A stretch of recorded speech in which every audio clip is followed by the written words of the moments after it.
रश्मिका ने किसके साथ किया ये गंदा काम कि अब नहीं मिल रही मुंह छिपाने की जगह। इंडियंस ने ऐसा क्या कर दिया कि पाकिस्तान को मजबूरन बैन करना पड़ा यूट्यूब। ऐसी फिल्म जिसकी शूटिंग के दौरान सेलिब्रिटीज ने सच में किया घबागा। 2008 में एक डच मूवी रिलीज हुई फितना, जिसमें ये दिखाया गया कि अल्लाह खुश होता है जब किसी गैर मुस्लिम को मारा जाता है और इस्लाम वो धर्म है जो पूरी दुनिया पर राज करना चाहता है। जिसके बाद दुनिया भर में प्रोटेस्ट हुए। फिर 2012 में इनोसेंस ऑफ मुस्लिम्स नाम की शॉर्ट फिल्म को रिलीज किया गया, जिसमें प्रॉफिट मोहम्मद को गलत तरीके से दिखाया गया, जिसको लेकर भी दुनिया भर में बवाल हुआ। लेकिन सबसे चौंकाने वाली बात ये थी कि इस मूवी के एक्ट्रेस को ये पता तक नहीं था कि मूवी एंटी इस्लामिक है। उन्होंने कहा कि फिल्म के डायरेक्टर ने उन्हें गुमराह किया और स्टोरी कुछ और बताई। इस मूवी का मेन कंटेंट था इजिप्ट के 2000 साल पहले की कहानी, जिसका नाम था डेजर्ट वॉरियर। लेकिन रिलीज के पहले इसके डायलॉग में चेंज कर प्रॉफिट मोहम्मद के नाम को ऐड कर दिया गया, सिर्फ मुस्लिम्स को टारगेट करने के लिए। जिसके बाद पूरा इस्लामिक वर्ल्ड गुस्से में था। पाकिस्तान और अफगानिस्तान ने तो यूट्यूब को सस्पेंड तक कर दिया और ये कहा कि जब तक इस मूवी को यूट्यूब से डिलीट नहीं किया जाएगा ये विरोध चलता रहेगा। जिसके बाद अमेरिकन व्हाइट हाउस ने यूट्यूब से जवाब मांगा। तब इस पे उनका कहना था कि वीडियो डिलीट नहीं होगी क्योंकि ये इस्लाम धर्म के अगेंस्ट हो सकता है, मुस्लिम लोगों के अगेंस्ट नहीं, और उनकी पॉलिसीज के मुताबिक ये हेट स्पीच नहीं है। जिसके बाद पाकिस्तान ने पूरे यूट्यूब को ही अपने देश से बैन कर दिया और वो भी 1000 दिन के लिए, और ये बैन दिसंबर 2015 तक चला। वैसे नेशनल क्रश रश्मिका मंदाना ने मालदीव वेकेशन मनाने के दौरान इंस्टाग्राम पर एक खूबसूरत फोटो पोस्ट किया, जिसमें एक्ट्रेस ने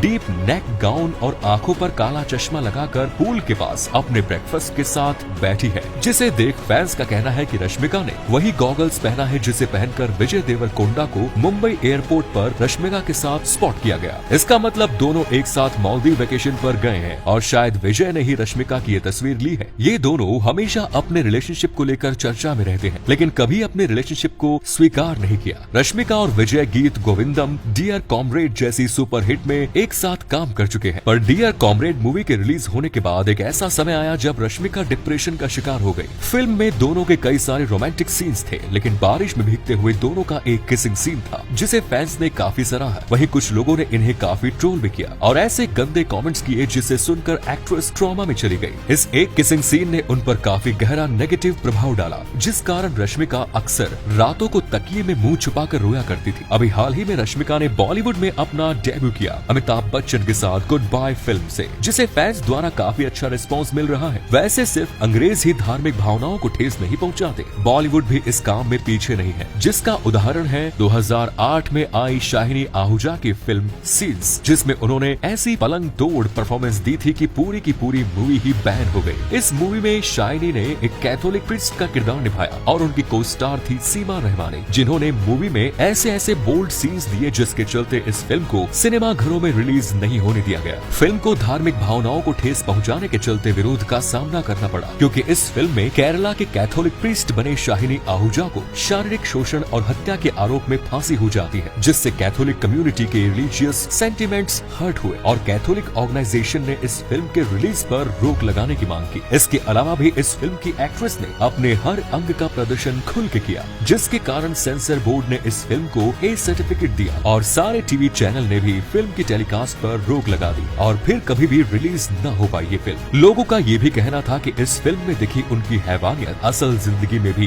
नजर आई, जब 2009 में उन पे ये आरोप लगे कि उनके घर पे काम करने वाली एक 19 साल की लड़की का शाइनी ने शोषण किया और जिस जुर्म के लिए उन्हें 7 साल की सजा भी हुई। बाद में उस लड़की ने अपना स्टेटमेंट वापस ले लिया, ये कहते हुए कि उनका शोषण नहीं हुआ, लेकिन फिर भी शाइनी को दोषी ही माना गया। मेक इन इंडिया प्रोजेक्ट के जरिए भारत को विश्व गुरु बनाने के लिए मोदी जी नए लॉजिस्टिक पॉलिसी लेकर आए हैं। भारत के दूर दराज के गांव और इलाके तक जरूरत की सभी चीजें उपलब्ध नहीं होती, इसलिए खाने कपड़ों के अलावा फ्यूल और फैक्ट्रीज के लिए कच्चा माल सब कुछ ट्रांसपोर्ट के जरिए पहुंचाया जाता है, जिसे लॉजिस्टिक कहते हैं। और इस पूरे प्रोसेस में सबसे ज्यादा कॉस्ट फ्यूल का पड़ता है, क्योंकि जब माल को रोड के जरिए ट्रांसपोर्ट किया जाता है तब उसमें फ्यूल और टाइम दोनों काफी ज्यादा लगते हैं। अभी भारत अपनी जीडीपी का 16% लॉजिस्टिक पर खर्च करता है, वहीं डेवलपिंग कंट्रीज में ये आंकड़ा 8% है। अब सरकार नई लॉजिस्टिक पॉलिसी के जरिए इस कॉस्ट को कम करने की तैयारी में है, जिसका उद्देश्य 2030 तक लॉजिस्टिक कॉस्ट को 8% तक कम करना है। लेकिन इससे हमें क्या फायदा होगा? भारत के किसी भी कोने से किसी चीज को मुंबई पहुंचाना है तो उसे ट्रेन या फिर रोड की जगह हवाई माध्यम से भेजा जाएगा, कम समय में और कम दाम में। यानी देश के कोने कोने में प्रोड्यूस होने वाली चीज देश के कई बड़े शहरों तक आसानी से पहुंच पाएगी और बीच में जो Amazon, फ्लिपकार्ट जैसी कंपनी थी उनकी दुकान तो बंद हो जाएगी। माल सीधा सेलर तक पहुंचेगा और ये सेलर कोई भी आम नागरिक हो सकता है। यानी अगर लॉजिस्टिक सस्ता हो गया और देश के कोने कोने तक पहुंच गया तो भारत का हर गाँव एक फैक्ट्री बन जाएगा। जब पैसा उन गाँव तक पहुँचेगा तो तरक्की होगी और इससे देश की GDP में काफी इजाफा होगा। भारत का एक्सपोर्ट भी बढ़ेगा और कमाई भी होगी। तब भारत को विश्व गुरु बनने से कोई नहीं रोक सकता। 3 लाख रुपए का नकली IPL। जी हाँ, गुजरात के एक गांव में 4 लोगों ने मिलकर एक फेक क्रिकेट लीग बनाई। उन लोगों ने खेतों में काम करने वाले मजदूरों को प्लेयर्स बनाकर इन मैचों को अपने YouTube चैनल पर ब्रॉडकास्ट किया। ये सिर्फ एक रशियन बैट लगाने वाले शख्स से पैसे निकलवाने की स्कीम थी, जिसने टेलीग्राम के जरिए 1 लाख रुपए की पहली इंस्टॉलमेंट भी भेज दी। इस क्रिकेट में सब कुछ नकली था, क्रिकेट पिच से लेकर क्रिकेटर तक, यहाँ तक कि क्राउड नॉइज भी